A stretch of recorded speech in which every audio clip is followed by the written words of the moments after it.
छात्रों, शुभ प्रभात। आज हम रामायण कालीन समाज एवं संस्कृति के विषय में अध्ययन करेंगे। रामायण के अध्ययन से जहाँ एक ओर तत्कालीन भारतीय समाज का उज्जवल चित्र दृष्टिगोचर होता है, वहाँ दूसरी ओर तत्कालीन सांस्कृतिक, धार्मिक, राजनीतिक स्थिति का स्वरूप भी स्पष्टतया प्रतीत होता है। यद्यपि रामायण का मुख्य प्रतिपाद्य राम का जीवन चरित्र चित्रित करना है, तथापि प्रसंगतः इस ग्रंथ में तत्कालीन उक्त समस्त विषयों को भी देखा जा सकता है, क्योंकि रामायण भारत का एक राष्ट्रीय आदि काव्य है। वह धार्मिक एवं नैतिक आदर्शों का एक अनुपम ग्रंथ तो है ही, पर साथ ही वह जिज्ञासुओं के लिए एक महत्वशाली मानवीय समाज शास्त्र भी है। रामायण ही एक ऐसा अमूल्य ग्रंथ रत्न है जो कि इतने पुराने युग के लोगों की आकांक्षाओं, चिंताओं, भावनाओं, धारणाओं एवं परंपराओं का स्पष्ट चित्र प्रस्तुत करता है। तत्कालीन आर्यों के सामाजिक जीवन में पारस्परिक सौहार्द, सहानुभूति एवं नैतिकता की उदात्त भावना थी। सभी लोग अपने अपने परंपरागत आदर्शों का पालन करने वाले, न्यायप्रिय एवं वर्ण आश्रम व्यवस्था के परिचालक थे। उनका जीवन शांत एवं धर्मनिष्ठ था। रहन सहन सादा और खान पान सात्विक था। धार्मिक एवं कलात्मक क्रियाकलापों में विशेष रुचि थी। वस्तुतः वाल्मीकि हमारे राष्ट्रीय आदर्शों के आदि विधाता थे। भारतीय संस्कृति जो है धर्म प्रधान थी। भारतीय जनों के जीवन का परम लक्ष्य धर्म, अर्थ, काम, मोक्ष उपलब्धि ही था। इसलिए पुरुषार्थ चतुष्टय की प्राप्ति के लिए उन्होंने अपने जीवन को यथोचित ढंग से विभक्त कर रखा था।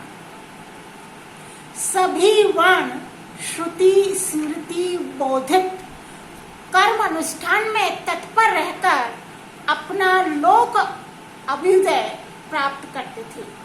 राम राज्य में सभी दीर्घायु एवं स्वस्थ एवं शौर्य संपन्न थे। राजा का व्यक्तिगत चरित्र ही जो था वो राम राज्य में प्रजाजनों का आदर्श बन गया था। राम में वे सब राजोचित गुण विद्यमान थे जो कि प्रजाओं के संरक्षण एवं कल्याण के लिए आवश्यक थे। रामायण कालीन राजनीतिक स्थिति भी जन कल्याण विधायिनी एवं न्यायशीला थी। राजा अपने शासन सूत्र यथाविधि चलाने के लिए तथा प्रजाजनों पर अनुशासन रखने के लिए 18 प्रकार के राज्य पदाधिकारियों को नियुक्त करता था और इन पदाधिकारियों में प्रधानमंत्री ही प्रमुख होता था, जो कि राजा को समय समय पर यथोचित परामर्श देता था। मंत्री राजा का प्रधान सहायक होता था, अतः वह वृद्ध, विद्वान एवं नीति शास्त्र विशारद होता था और प्रजा अनुरंजन राजा का प्रधान कर्म होता था। वह प्रजा के दुख में दुखी और सुख में सुखी होता था। राजा के इन्हीं प्रजा अनुरंजक गुणों के कारण प्रजाजन उसे देववत पूज्य मानते थे। उसकी आज्ञा का उल्लंघन नहीं करते थे। वाल्मीकि ने प्रजाजनों की इस भावना का निर्देश करते हुए राजा के लिए कहा है, देवा मनुष्य रूपेण चरन्ते एते महीतले। रामायण काल में स्त्रियों की स्थिति श्रेष्ठ एवं मर्यादित थी। परिवार में पत्नी का स्थान श्रेष्ठ और सम्मानित था। धर्म अनुष्ठानों के लिए पत्नी का होना अनिवार्य होता था। इस समय नारियां जो थी शिक्षित थी, विदुषी थी, धर्मपरायण एवं नीति कुशल थी।